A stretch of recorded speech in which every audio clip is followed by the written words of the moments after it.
Nuestra primera exposición se titula Aspectos singulares de la arquitectura de salud. Estará a cargo de Felipe Valdés.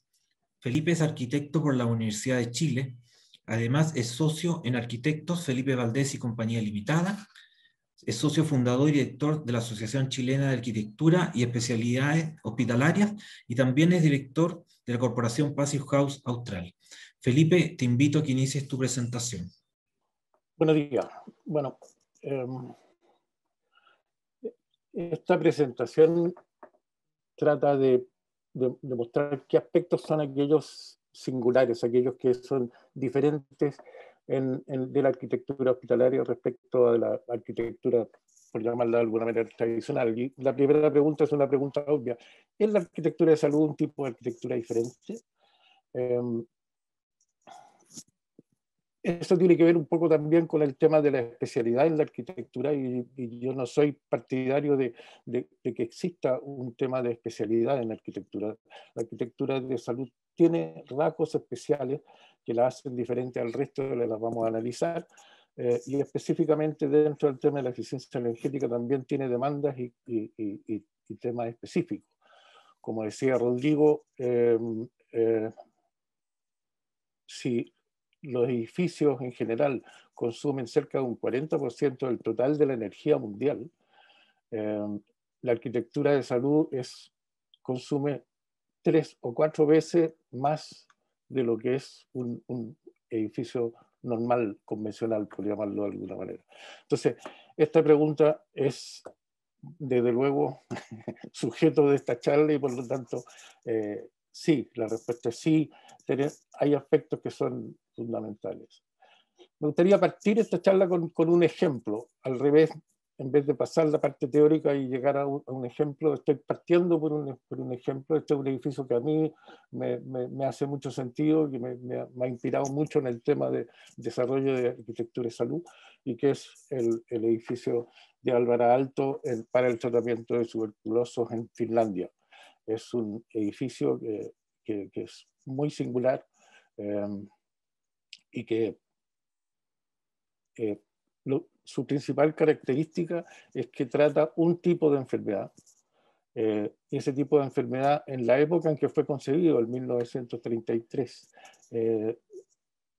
no tenía tratamiento a través de la penicilina y por lo tanto el tratamiento era aislamiento para evitar la infección, ventilación, la calidad del aire es una enfermedad respiratoria y por lo tanto la calidad del aire era muy importante, el sol, que parte del tratamiento era recibir sol, y tiempo, dejar pasar el tiempo. Todo eso lo recoge maravillosamente este edificio, con terrazas que permiten permanecer al sol con una vista preciosa hacia unos bosques, y está muy logrado el tema de la permanencia, el lugar de entrega de la permanencia. Y eso hace que Alvar Aalto mencione este edificio como un instrumento médico. Todo esto tiene un truco. Este es un edificio monotemático, no todos los hospitales obviamente son monotemáticos. Sirve para un solo tipo de enfermedad y hace un tratamiento muy específico. Entonces, es como relativamente fácil decir este es un edificio que es un instrumento de sanación, puesto que efectivamente lo que producía es un muy buen control del sol, un edificio orientado al sur, al nuestro norte, digamos, en el hemisferio norte, con gran cantidad de sol, con muchos detalles que propician la adecuada ventilación natural y con esa condición de aislamiento y generando todas las ventajas de la permanencia. Por lo tanto, hay un truco. Esto es un edificio, no toda la arquitectura puede ser un instrumento médico, pero sí tenemos que cumplir con ciertas características y esta es una declaración de principios básica, que es el compromiso. Cuando llegamos a un edificio de salud, no llegamos en general por nuestra propia voluntad, sino que porque estamos en una condición de pérdida de la salud. Cuando perdemos la salud, evidentemente eso tiene un alto impacto emocional para nosotros, para los enfermos, para sus parientes, y sobre todo también para el personal que trabaja ahí. Hemos sido testigos de la heroica acción del personal de salud en estos tiempos de pandemia. Entonces, nosotros deberíamos comprometernos y debemos cumplir con un deber como participante en el proceso de diseño y participante en el proceso de sanación, que es procurar un lugar sano, seguro, confiable y eficiente. Sano para evitar la disgregación de las enfermedades, seguro, y para que el personal no los pueda tener, seguro ante eventos como sismo, que en nuestro país es altamente sismo, ante incendios, lamentablemente también seguro ante agresiones. Hemos visto que el personal de salud está sufriendo por la tensión y por la condición emocional, también ataque.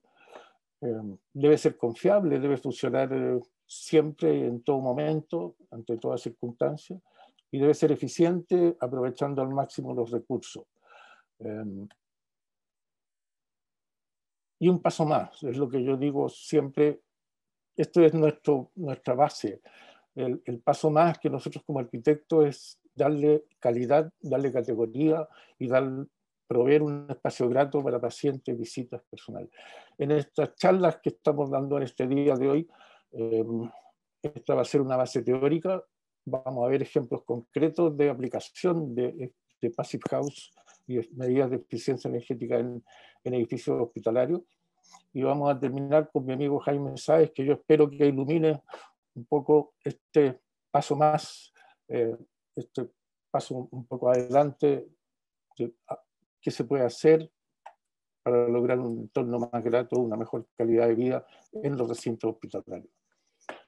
Para ver temas específicos que sean propios de la arquitectura de salud, uno es la complejidad de los establecimientos de salud, sobre todo a nivel funcional. Estamos llenos de recintos, llenos de actividades, todas actividades críticas, todas actividades importantes para la salud. Todo el tema de la salud es altamente crítico, entre la vida y la muerte, entre la salud y la enfermedad. Ese gráfico de arriba, no espero que lo lean, no está intencionalmente puesto para que no sea legible, pero sí nos habla de la cantidad de actividades que se desarrollan, de la cantidad de relaciones que existen entre esas actividades, y la traducción en un plano de arquitectura tiene que además incorporar circulaciones que muchas veces tienen flujos determinados y esos flujos no pueden... Entonces es altamente complejo el tema de planificación de la actividad y la resolución en una planta de arquitectura. Y por otro lado tenemos otra complejidad grave y compleja y bastante intensa, que es el tema de las instalaciones que son, por lo menos hoy día, en mi inicio en la arquitectura de salud eran como 5 especialidades en las que debíamos coordinar y era difícil. Hoy día creo que la última vez sumé 46 especialidades que intervienen en el proceso de diseño de arquitectura. Tenemos herramientas como el BIM, que nos permiten modelar interferencias y conocer a priori cómo va a ser la distribución de las instalaciones. Pero lo importante es que vamos a tener un mundo, como se grafica en ese dibujito ahí abajo, un mundo de atención clínica y un mundo oscuro arriba, encima de eso o debajo de eso, como sea la organización. Pero tenemos dos mundos paralelos como capas de una torta, uno visible y uno invisible, que es de alta complejidad y muy, insisto, muy complejo, para lograr esta aparente normalidad y simpleza que está en el plano del trabajo. Otro tema importante que diferencia la arquitectura de salud de otro tipo de arquitectura es la escala. La escala que aprendimos en la universidad de chiquititos, que el hombre es la base de diseño, que las medidas del hombre son las que se traducen en las medidas de los recintos. Ese mono de ahí, el modulador de Le Corbusier, ha sido la base para todos nosotros, aprender cómo dimensionar y cómo ajustar proporciones. Hoy día en la arquitectura de salud tenemos elementos asociados al ser humano, apoyo en el transporte, en la movilidad o en maquinarias que nos dan una escala propia de esos elementos. El automóvil, por ejemplo, nos genera plantas donde la circulación del vehículo es lo importante y no el ser humano en sí mismo. Desde luego el automóvil es una extensión del ser humano, tiene sus medidas, pero las amplifica. Por ejemplo, en áreas de hospitalización tenemos que pensar que los pasillos tienen que circular camas por ellos, en ambos sentidos, y eso nos dimensiona un pasillo sobredimensionado para la dimensión del hombre, pero adecuado para la circulación de camas. Las maquinarias, los equipos, los escáneres, los rayos, las imágenes, los robots que participan hoy día en las cirugías, también nos dimensionan de manera sobrehumana los espacios. La adaptabilidad es un tema potentísimo y muy vigente hoy día con el tema del COVID. Si pasamos de un esquema de muros donde existía todos los recintos divididos por muros, es un esquema bastante lógico para un país sísmico. Los muros son muy confiables en términos de resistencia al movimiento sísmico, pero la dinámica de la evolución de la medicina, de la tecnología y los cambios en las patologías, las frecuencias de las patologías, han hecho que los que trabajamos en arquitectura de salud nos ha tocado remodelar y meternos en un edificio que tiene una estructura en base a muros.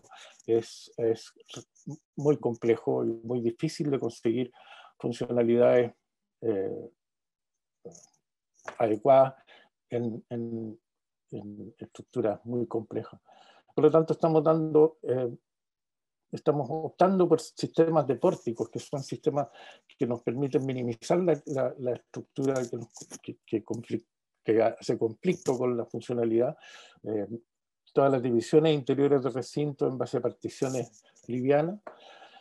Y eso genera un segundo problema, y es que en caso de sismos las subestructuras sufren y no permiten que el edificio de salud, que debe permanecer funcionando con alta confiabilidad poco tiempo después de un sismo, esas subestructuras, estructuras menores, cielo, tabiques, etcétera, conflictúan con la actividad y no permiten que el hospital funcione adecuadamente.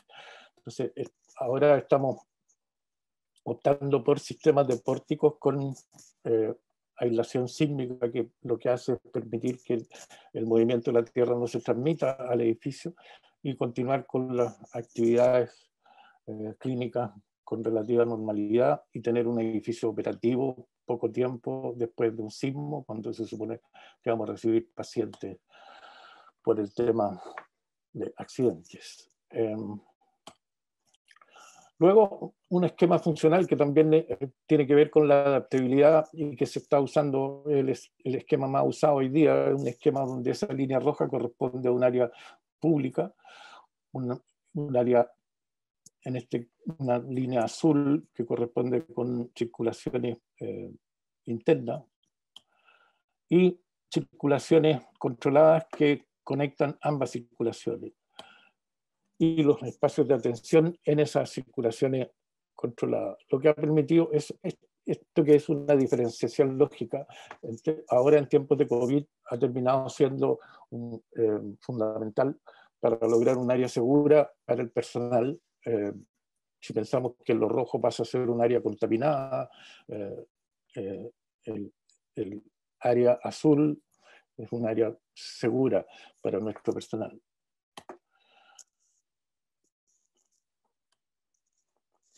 Algunos otros requerimientos especiales que son específicos de la arquitectura de salud tienen que ver con calidad del aire, el espacio, el tratamiento, tal como en el edificio de Álvar Alto que veíamos al comienzo. La calidad del aire es especialmente importante, más aún hoy día que conocemos las consecuencias de las enfermedades respiratorias. Se ha hecho patente y es uno de los temas más potentes hoy día en el tema de los cambios que se van a producir en la arquitectura de salud a raíz del COVID. Es de lo que se está hablando y es lo que es el énfasis que se da en el tema. Las renovaciones de aire son un tema potente y que intervienen obviamente en el tema de la energía. Hay recintos que por tratamiento requieren temperaturas especiales, los pabellones requieren temperaturas bajas, hay áreas como de recién nacidos que necesitan temperaturas más altas. Es decir, hay una variedad de demandas de los recintos de temperaturas específicas que también complejizan y hacen que el tema de la eficiencia energética sea más complejo que en otras instalaciones.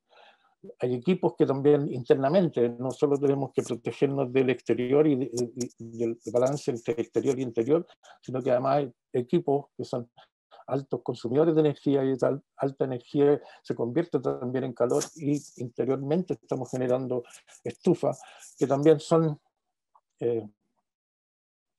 propias de los espacios de mucha cantidad de personas.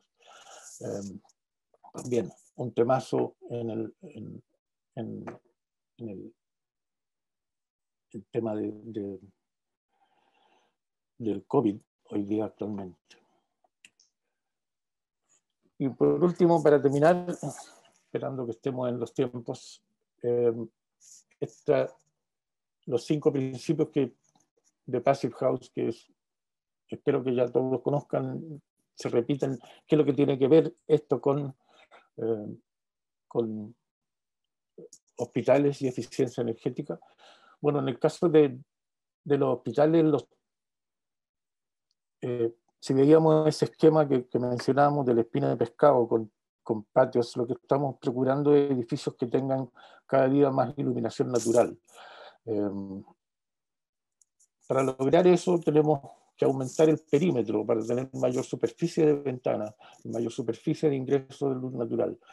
Y entonces, para servir una misma superficie en metros cuadrados, tenemos que desarrollar edificios que tengan un perímetro más grande. Un perímetro más grande significa una mayor superficie de intercambio entre interior y exterior. Y ahí cobra especial importancia el tema del envolvente. Entonces, una envolvente térmica de alto desempeño, una liberación de puentes térmicos y ventanas de alto desempeño son fundamentales en estos nuevos esquemas de hospitales que estamos desarrollando. Y el tema de 4 y 5 en estos principios básicos, que son la hermeticidad y la ventilación mecánica, como veíamos, son temas súper potentes en el desarrollo de la arquitectura de salud y en la eficiencia energética. Entonces, en las siguientes presentaciones vamos a ver aplicaciones prácticas de todos estos conceptos que hemos tratado de sintetizar y esperamos ese plus también de mi amigo Jaime. Eso en cuanto a mi presentación y leo ahí directamente. Gracias a todos.